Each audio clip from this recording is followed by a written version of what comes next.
If you're a Christian who has engaged in discussing the ethics of the Bible, then there's a good chance that you have used the moral argument and its implications in a way that I feel is unhelpful. The moral argument essentially says that objective moral values cannot be justified without God, and because objective moral values exist, that proves God. And when I say they cannot be justified without God, that is to say that you cannot explain why moral values are objective and have objective effects without understanding them as transcendent to our material reality.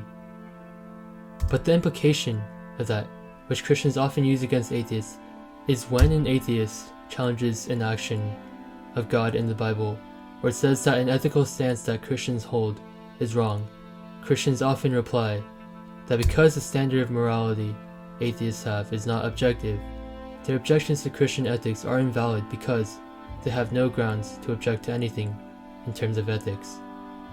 Their morality is not proven to be better than anyone else's, and for that reason, atheist objections are seen as unimportant.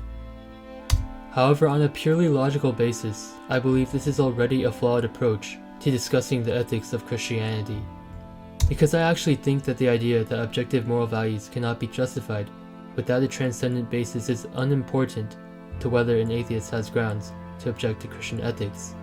Of course, the argument itself takes objective moral values for granted, and until objective moral values are proven beyond mere intuition, before we have proven that objective moral values are actually real, then it's entirely reasonable to believe that morality is subjective, and if morality is indeed subjective, there's still grounds to object to whatever you want.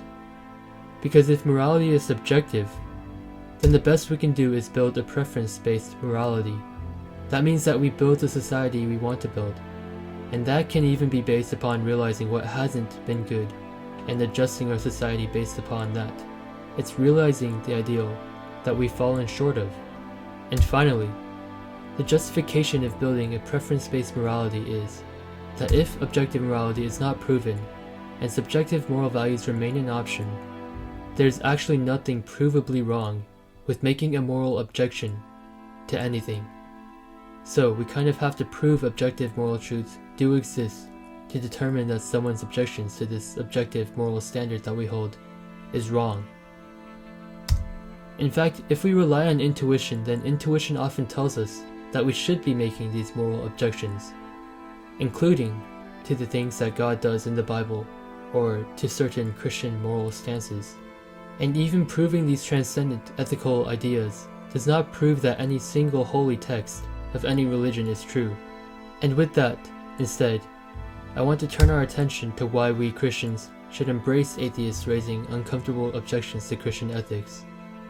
Our faith, and by extension our ethics, should not be based upon simply defending our commitment to a propositional stance. If we look at the rules in and of themselves, then we don't fully comprehend that God is good. We don't understand why these rules are good. We only verbally affirm that they are good, without really understanding them ourselves through experience. Do we simply want to defend a propositional stance? Or do we want to test these propositions to find out if they really are true? Because I believe that if we simply defend the stance without really feeling the conviction of these asserted propositions, then I don't believe we fully know and experience the goodness of God. We only pay lip service to it. So I think the best course of action is to let these stances be tested, rather than dismissing them. And I believe that a powerful objection to our Christian ethics allows us to search the heart of God for answers, and come forward in response with a greater answer, one that is tested by life itself. And when we come forward with that greater conviction, it makes our convictions more honest, rather than being just lip service to a proposition.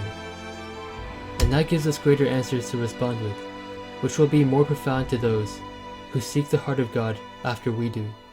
If we find that the asserted proposition we put forward is actually true, and it convicts us, this will reveal to us a greater understanding that indeed God is good.